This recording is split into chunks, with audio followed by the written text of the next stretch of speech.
Welcome to the Black Entrepreneur Experience podcast, inside the business, buzz, and brilliance of Black entrepreneurs. Here is your host, Dr. Frances Richards. Innovative Thinkers episode number 296. Innovative Thinkers. Subscribe to our mailing list to receive weekly updates and exclusive content delivered right to your inbox. Go to drfrancesrichards.com. That's drfrancesrichards.com to subscribe to our mailing list and be entered into our monthly drawing. That's drfrancesrichards.com, drfrancesrichards.com to subscribe to our mailing list and be entered into our monthly drawing. We promise we won't spam you or sell your information. Thank you for joining us as we elevate the Black entrepreneur experience by interviewing CEOs, thought leaders, innovative thinkers, and Black entrepreneurs across the globe. I'm your host, Dr. Frances Richards. An adjunct professor, founder of Legacy Business Advisors, president and CEO of the Newark Symphony Hall, NSH, and the only Black female leader of a performing arts center in New Jersey. Welcome, Taneshia Nash Laird. So much for having me. I've given our audience such a brief bio. Why don't you fill in the gaps and share with our audience what you'd like them to know about you and your business? Sure. So as you said, I am the president and CEO of Newark Symphony Hall. We are a historic performing arts center in Newark, New Jersey. We are a not-for-profit. Since 1986, we've managed the facility, which is owned by the city of Newark. But I bring to this role an extensive background in economic development. I was a municipal official for economic development, the city of Trenton, which is the state capital, and worked for who was the first Black mayor when he was elected, and he was mayor for 20 years. So I got him in his last term. And I also am an entrepreneur. My unfortunately now late husband and I launched a business in New York City with majority partners. We majority owned. They were actually Black partners, but they own 75% of the business. We own 25% of the business. An entertainment center called Mist Harlem. It was financed with $21 million allocation of what's called New Markets tax credits, and Goldman Sachs and Prudential Social Investing also were participants in that. And so I'm president of the board of an organization called Rush Philanthropic Arts Foundation, which was founded by some music industry legends and their older brother, and Danny, the eldest brother, Russell, the middle brother, and Joey, better known as Run from Run DMC Simmons. And so I bring all this up to talk about that I have this sort of public-private experience, nonprofit and for-profit experience that I bring to this role. But I bring to this role a lens of cultural equity. We are in a predominantly a Black and brown community. I bring to this role a passion for closing the wealth gap. You know, my mother came to New York from the Jim Crow South. She was born into a sharecropping family. She came with a one-way ticket on a Greyhound to be the help in Scarsdale, New York, and she had no social mobility. She earned minimum wage her whole life and took care of, I said she was wiping behind her whole life, adult life, from children to elders until the day she prematurely died in her 60s. And so this is my passion, and I'm really excited to be able to come on your show today to talk about the work that I get the privilege to do. Tell us what you're most grateful for right now in your life. I'm most grateful for in my life being able to be in a role that is transformative. You know, I was people thought I was crazy. I'll say it like that. People thought I was crazy because I had a job that was 10 minutes away from my house. I live in Princeton, New Jersey. Now, a lot of people might know about that town because of the Ivy League institution that's here in town. I was the executive director of the Arts Council of Princeton, notably as the first person of color ever to lead that organization.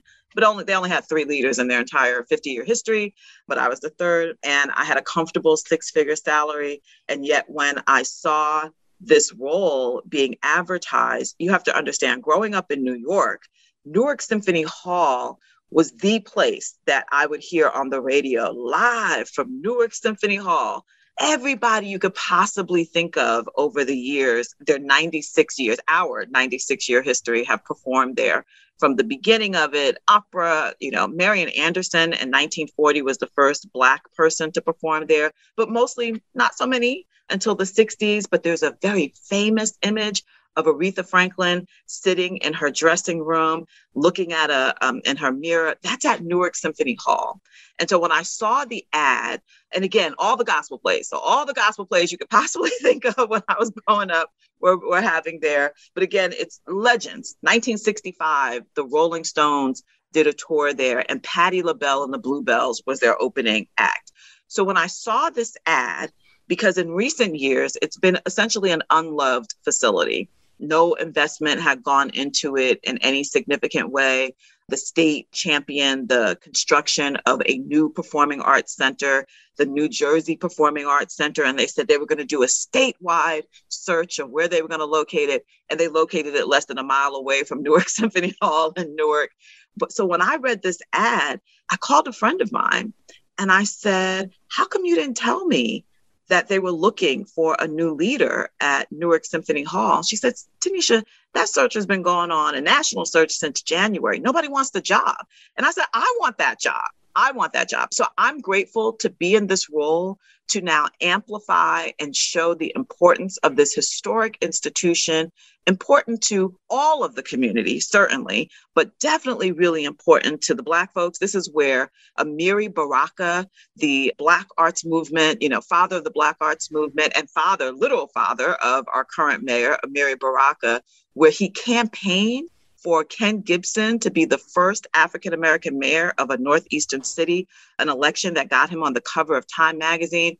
Amiri Baraka brought out Harry Belafonte. He brought Isaac Hayes. He brought Nina Simone. He brought all these people to Newark, Dustin Hoffman, of all people, actor, to Newark Symphony Hall to campaign for the election of Ken Gibson. How could I not feel grateful to be in this role, even though it required a pay cut, in this role to champion this and to use our $50 million renovation to change the lives of at least 500 people, because that's how many construction jobs we're going to be creating.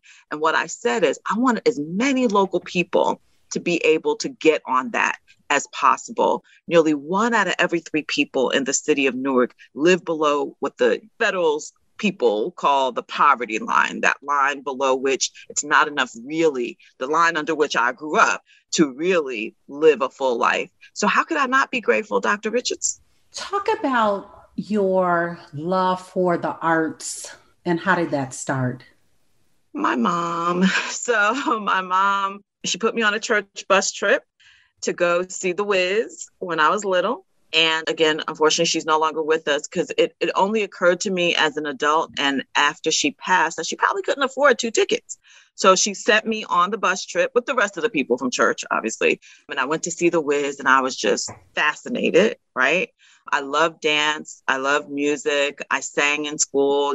She, I'm sure, sacrificed. Again, my mother was the help. She took care of other people's kids.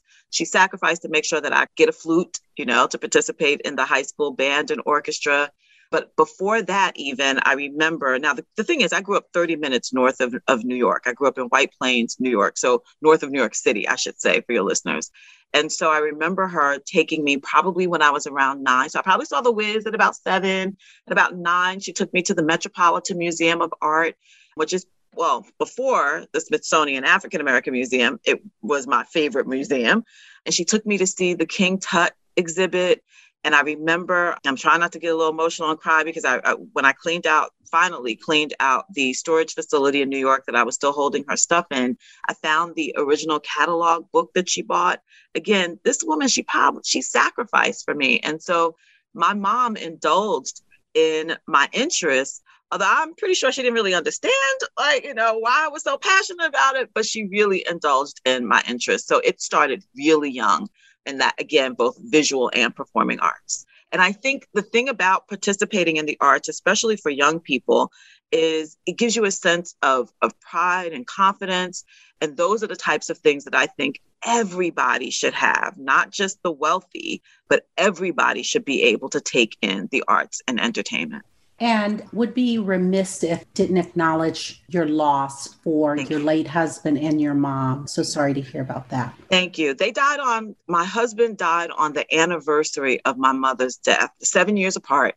And I said, they loved each other so much that his passing was, both of their passings were unexpected. I said, but yeah, same day. Thank you. I want you to have a monologue. Okay. And the monologue, you're going to name the person, living or not, that has impacted your life so much. Who is the person and what are you saying? Well, Mommy, thank you for everything that you did. Thank you for coming to New York and meeting my father, because that's how I was conceived. Thank you for understanding and indulging in my interest, even though you probably totally didn't understand, but indulging in my interest in arts and entertainment. Thank you for showing me what it means to be a giving person, a person who serves others, no matter what level that you have. The fact that even when you were taking care of Miss Warrendorf, a Jewish lady in Scarsdale, New York, but you still kept bringing her to church with you, and how much she enjoyed church and how much her family was excited that you were actually taking her out because of her morbid obesity. She really didn't go anywhere, but yet she went to church with you and she loved it. And after Mrs. Warrendorf passed away, they donated thousands of dollars to your little church so that you could create that music room, because she loved the music in church. Of course she did so much. Thank you for just showing me again what it means to be, that you do not have to be a celebrity to be important. When you passed away, Mom, they did a resolution from the county legislators honoring your life, talking about your growth in the Jim Crow South, talking about the schools that you attended, talking about how you came to New York, and talking about everybody you took care of.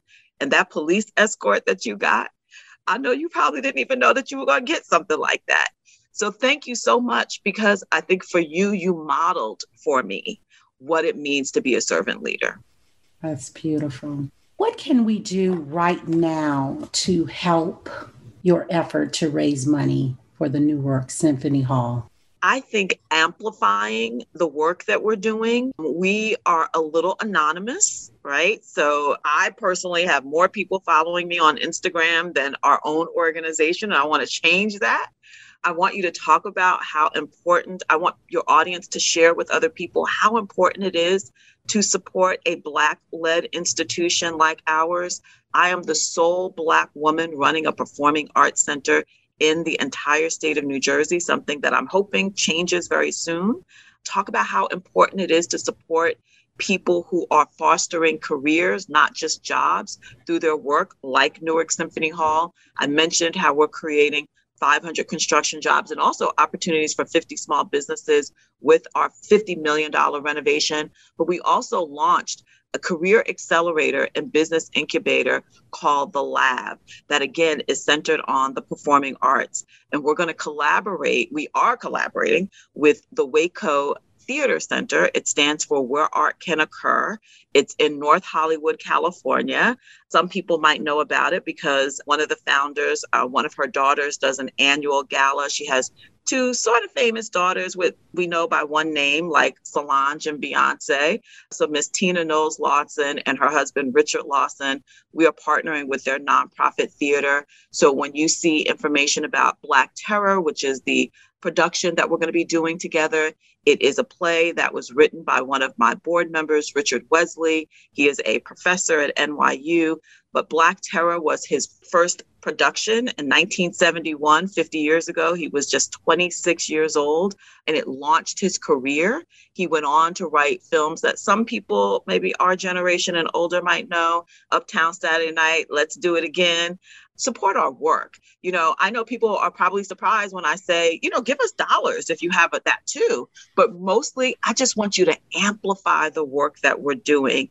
Black-led businesses and Black businesses need your dollars for sure. Black organizations, though, Black-led organizations, especially nonprofits, just don't even get seen and recognized. other than things like the Apollo, of course. I mentioned the Smithsonian African American Museum.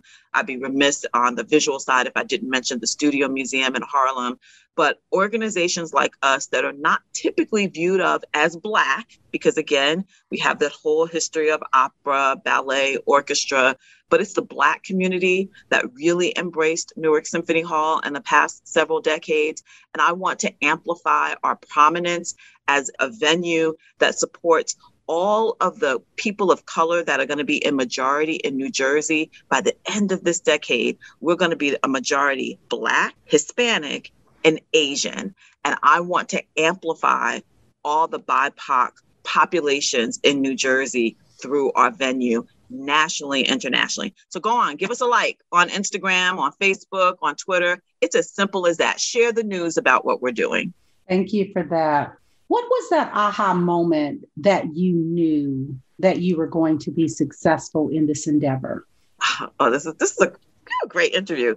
So I had a psychological goal, right? That now you heard $50 million. Now, let me just level set here for your audience also. I not only walked into an institution on that organizational life cycle, we weren't just in decline, we were in crisis.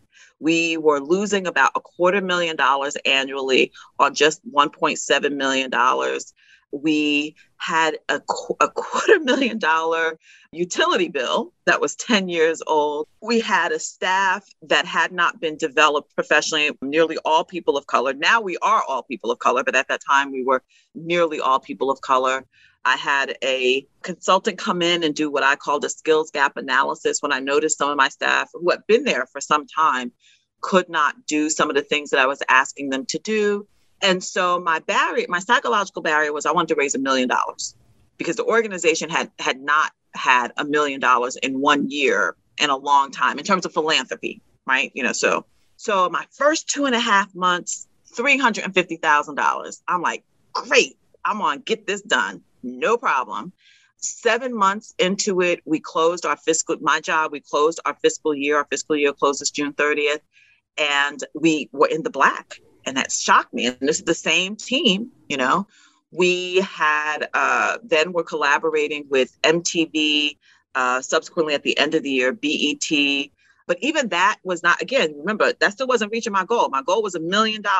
So I still got I got smaller grants after the 350, 20 here, 10 there. On December 23rd, 2019, we got a check in the mail. My accounting associate came in really excited. She's like, Taneshia, we got this check. She put it on the desk. $675,000 donation. I met my goal. I only had 8 days to go, but I met my goal of raising that $1 million. And I knew in doing that we were going to be able to do this. And I say we because this really is a team effort. I just happen to be the captain here. You talked about being in the crisis mode and being in the red versus the black. And congratulations, that is tremendous.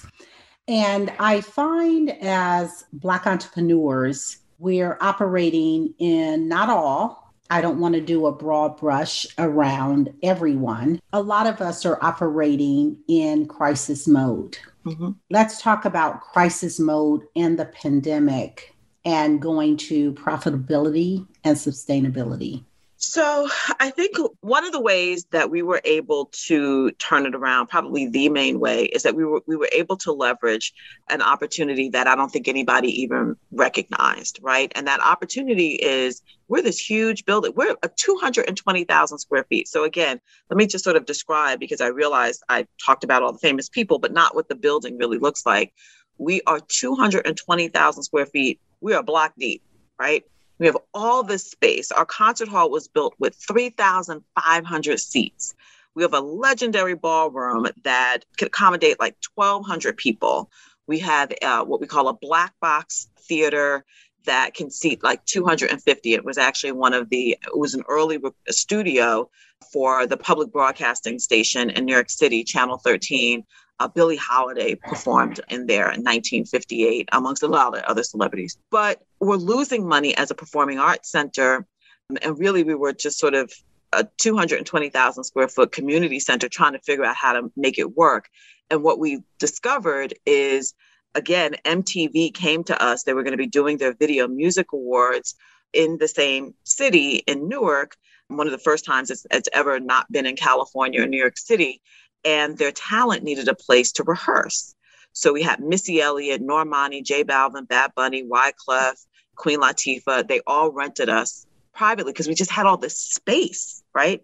Then when one of the executives from MTV was visiting Missy, saying like I'm on a first name basis with her, Missy, while she was rehearsing, we took her into the concert hall, which is not very much used. And she said, can we rent this? And I was like, yeah. And so if you look at the Video Music Awards that year, which I guess is 2019, and that opening scene, which is supposed to look like it's happening at the arena, they actually recorded that in our venue. The point is we found opportunity, right? And we started leveraging opportunity. I think in this moment, looking at things that might not have been part of your original business plan, but just leveraging the assets that you have and looking at how can you leverage that right now? What are the opportunities? I'm going to tell you, I've hardly ever left my house during the pandemic for food. So I remember posting on, again, if I didn't mention, Princeton is not predominantly Black. We're about 4 or 5% here. But I found out there's a Black-owned pizza shop called Pizza Den. So anybody listening around Pizza Den, go to Pizza Den in Princeton. I posted on my Facebook page, we need to support. I just got a pizza delivered from Pizza Den and we need to support. All these people started sharing it. And she said she didn't know where this business was coming from. People started traveling, that they wanted to find this Black-owned pizza place, but also local people just started asking for delivery. So those are the opportunities. What are the opportunities during this time? Now, of course, the world is opening up, so maybe people don't need delivery as much. But if you have something that can be delivered, people are going to patronize you. And so that's one of the ways I think in terms of navigating out. The other thing that I had to do, I don't know if I mentioned, we also had $1 million in accumulated debt. I mentioned the $250,000 utility bill, because I started picking up the phone and negotiating with people. And I said, hey, because we would get collections and lawsuits for non-payment. And I negotiated them. And I remember the attorney that I inherited, he's no longer our attorney, but the attorney I inherited had told me, oh, no, you're not going to be able to negotiate. They're going to want X amount of money. I said, I need you to present the offer. I want to pay them over the next 12 months. I need you to present that offer. Oh, they're never going to accept it. Present the offer, please. They presented. Okay, they accepted your offer. So I negotiated away our debt as well. And so those are all of the things. I'll be honest, I've had to call on skills that I didn't even know I had in this particular role. But that's, I think, getting out of the crisis, but also taking care of our mental well-being. I also, because we did lose people, and I want to acknowledge the loss of 6 family members for 2 of the staff members. And I also want to acknowledge the loss of Joya Williams herself, who was one of our staff members who passed away during this time. We were all a small team of core staff members, 12 full-time staff members, and now we're down to 6 full-time staff members.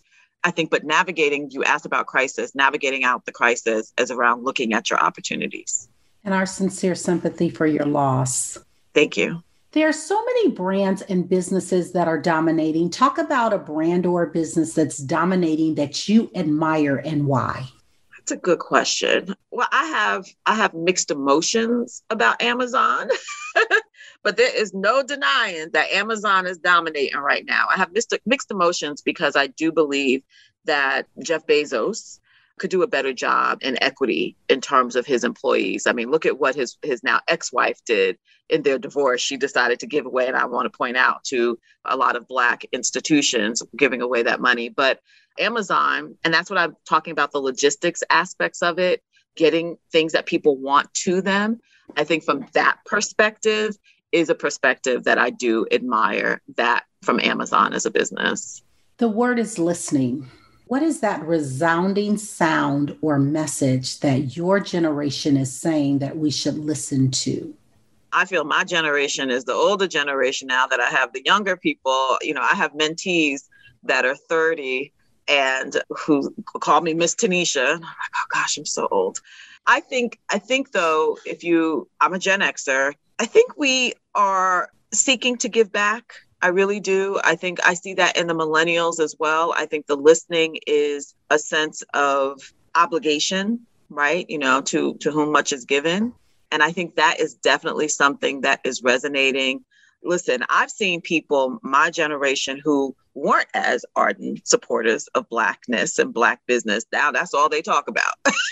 So I definitely think this understanding and reckoning that we do have a responsibility, even from the place that we are, to our community and to our people, and bringing other people along with that. One of the things that was most exciting and really almost brought, as you can see, my friends, I'm not into astrology, but I am a Pisces, and my friends say it's because I'm a Pisces that I'm so emotional. But I got emotional when I'm part of a neighbors group in social media when I saw white neighbors saying, okay, do you know all the Black businesses and how can we support them? And I said, absolutely. I'm going to give you all the Black businesses that I know in this area, and you absolutely should support them. Understanding that that is an important role that we can play to bring other people along with us during this time of social reckoning. Give, get. What do you want to give and what do you want to get? I want to give the knowledge and expertise that I've developed, because I know that I've been really, really fortunate. Despite saying, I grew up in poverty. I grew up in poverty, though, in one of the wealthiest areas in the Northeast.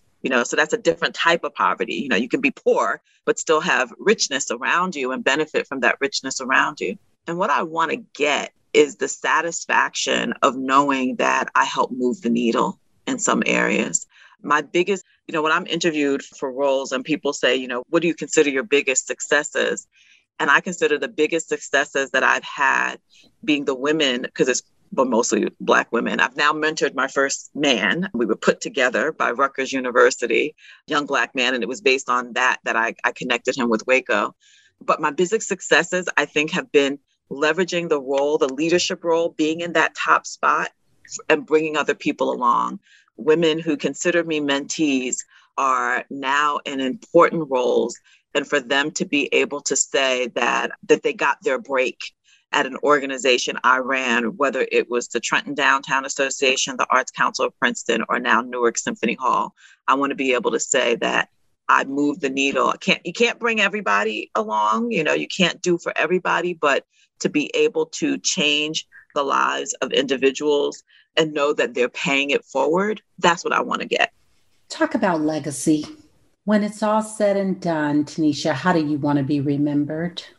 Well, I don't know if we mentioned, I do have a consultancy called Legacy Business Advisors. And the reason that I named that is because I do want to have a legacy of having given. When my husband passed away, we rented out a building in the state capitol called the War Memorial. And we had his repast there, because it was huge, hundreds of people I became aware were planning to come. When we moved to Trenton because, again, I wasn't the primary breadwinner. So I had the luxury of taking a pay cut then. I don't know why I did it this time, but then he was fully alive. And I went to work for the city of Trenton as the head of economic development.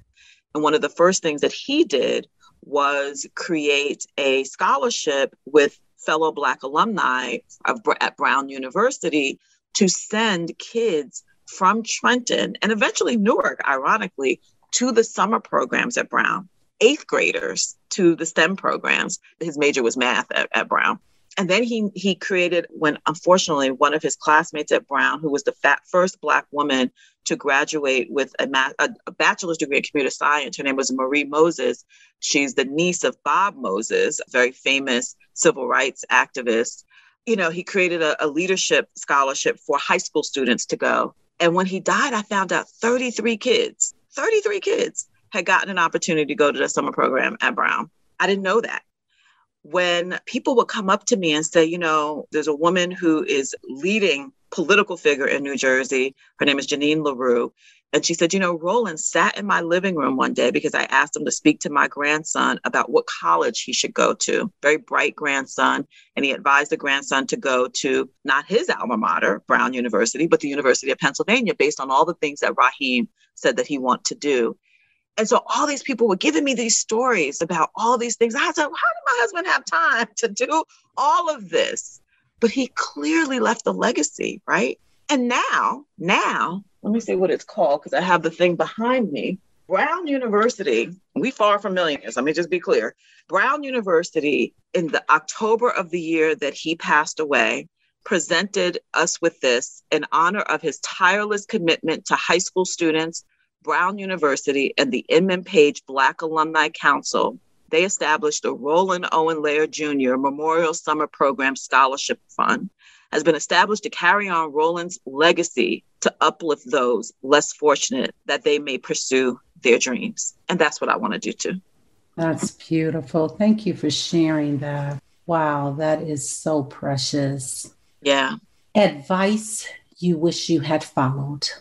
It's funny because when people ask me, do I have regrets or any of those things? Listen, I'm going to tell you, people told me not to take this job, right? I remember there was a young lady who said, you made it.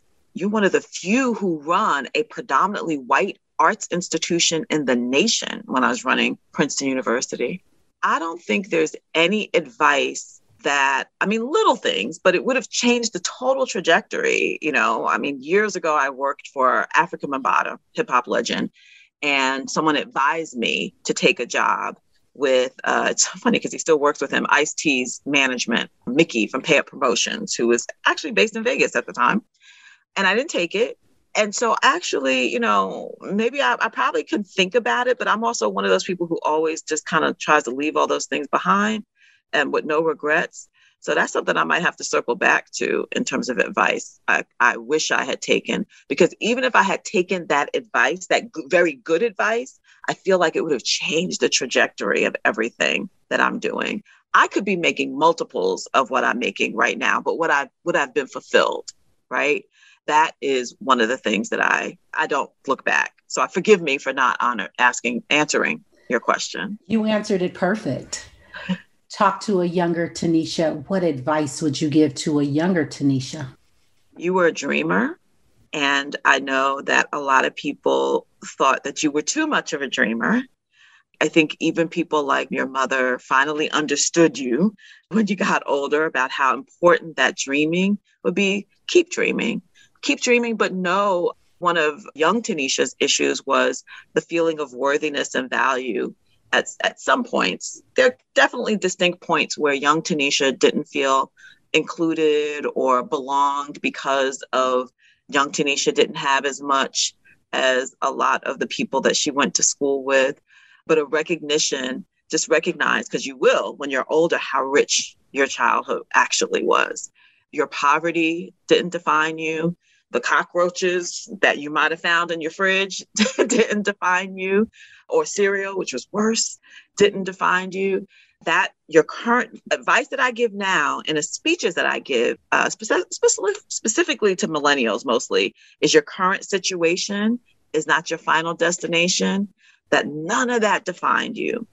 And that one day you're going to have two amazing daughters who think they can do anything, but thankfully have the same empathy that you have, and keep that.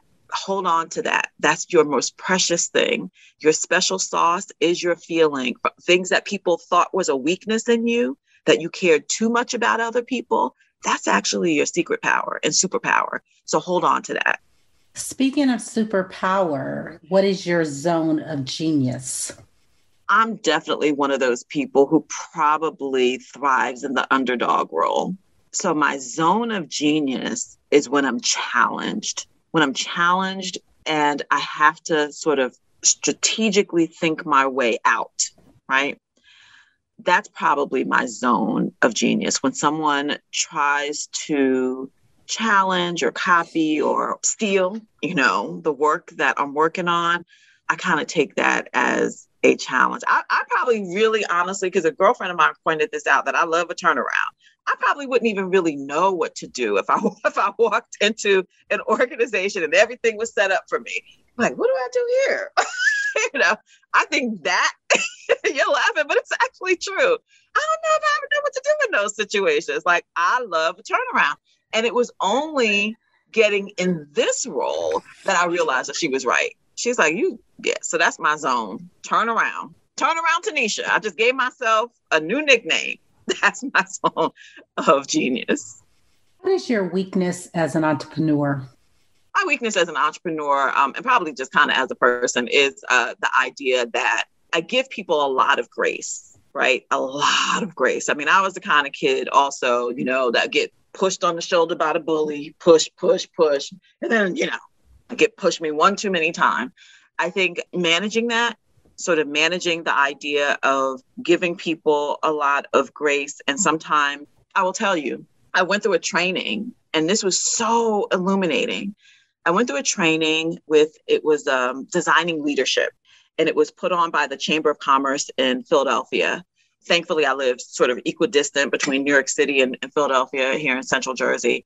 And this particular training, which was put on by a professor at Wharton, was about negotiation. And my negotiation is I always want everybody to win. I think it has to be win-win.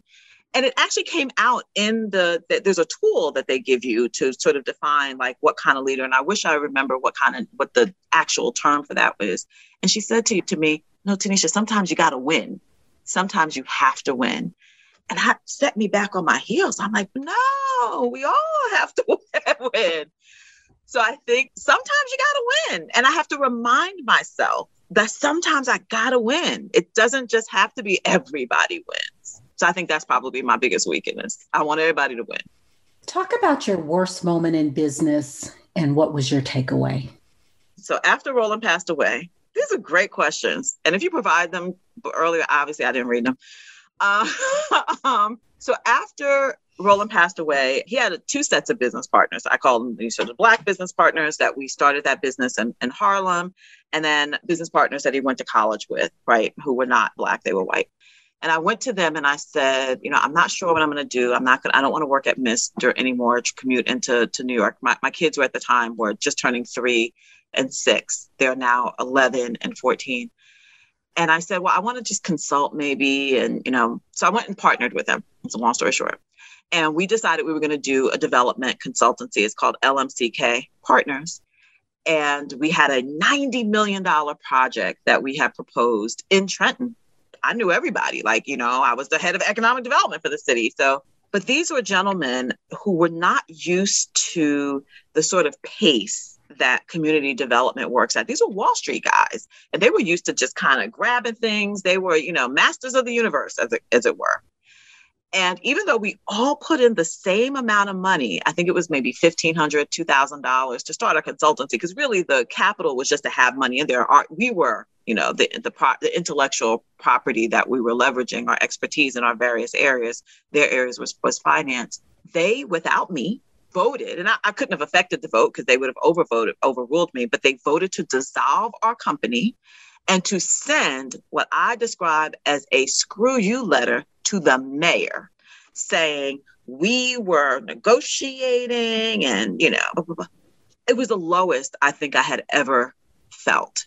There was an investor that, again, I have to say they had brought in, who I contacted though afterwards. So that was my lowest. My lowest was a business that I had started with 3 other people, decided to vote that they were going to shut it down, and without telling me, send a screw you letter to the leader of the city that I still live very close to, right? And knew professionally because he was my colleague as a cabinet member before he became mayor. And so that was low. And I'm like, what am I going to do? And my reputation ruined. That was probably my lowest moment. How did you overcome? So the first thing I did is feeling still pretty low. There was a Black woman that I had tried to bring on as a client. And I went to her and I said, I want to work with you. They didn't think her business was viable, and they didn't understand what she was seeking to do. And I'm still working with her on her business. She was launching a medical facility in Newark. I went to her and I said, I want you to take you on directly as a client of Legacy Business Advisors. She said, great. And then I went to the investor that they had brought to the table for the project that we were proposing in Newark, the $90 million project. And I said, I guess that they dissolved the company and they were going to be doing something separately with this investor. They formed a new company without me, formed a new company. And that investor said, and I told them about this other project. And then they came on as an investor in the project with the Black woman that I was working with. So, because I thought that because that partnership dissolved and because they were like, screw them, but might not have said screw me, but it was clear if they dissolved the company and formed a new company, that made me feel that it wasn't just them. Because the way they have positioned it, we're Brown grads, we're Wharton grads, we're the ones who know everything. That proved to me that I have value as well, and that my intellect and skills in community development had value as well. And so that was a good turning point for me. Understand, I had a lot going on at that time. I was widowed. I wasn't quite sure what I was going to do to earn money, but it turned it around. And that from that point on, I went out and I got other clients. I got Robbins, Illinois, which is one of the oldest Black settled towns in the country. Dwayne Wade is from there. Keke Palmer's from there. Uhuru from Star Wars, Star Trek is from there. And I had the confidence, and I took my kids everywhere. I had the confidence to go on and continue consulting with my company and doing the community development work that I'm so passionate about. But that dissolution of LMCK Partners, and I was the L, Laird, and that made me feel that was definitely my lowest. Taneshia, talk to someone in our audience. They're listening. And I want you to talk about motherhood, working, becoming a young widow, and then making the turnaround.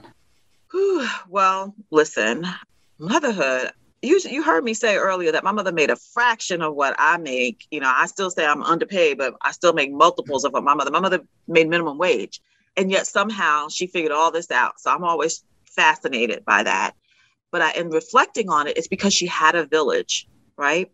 And if you have a village, even if that means you have to pay for that village, pay for a babysitter, get help. Don't think that you could do it all alone. I still struggle with that. When my oldest daughter, again, it was going to be her 9th birthday party. I have a virtual assistant, so that's a secret. You have to get my help. I have virtual assistants for legacy business advisors, and I think she was turning 10, and I still hadn't done like her invitation, whatever. And she said, "Mommy, send it to the virtual assistant." And I'm like, okay, because I felt that I had to do that, right? I felt I'm the mom. I need to do all the things. No, it's get the help. And when people offer it, take it. I also wouldn't take the help. When I say I'm still struggling, during the pandemic, I let so much laundry accumulate that we were just taking stuff out the dryer, but I had all this laundry, and I called the local laundromat owner, it's a woman, and I said, I got all this laundry, and I really, can you come and get the laundry? She said, Taneshia, so many people during this time period are calling us and asking us to pick up their laundry. Yes, we'll pick it up and we'll have it back. We'll have it back to you. But again, I felt like as a woman, I needed to do all of those things as a mother. So the advice I would be is lean on your village, take the help if it's offered. And if you can afford it, buy the help. My virtual assistant service, Fancy Hands, I'm doing the $25 a month plan right now because I had so many. It rolls over. I had so many tasks that accumulate, but I also now have a real life person, a regular person. So get the help that you need. That's the only way that you can scale. You can't scale if you're trying to do all the things yourself.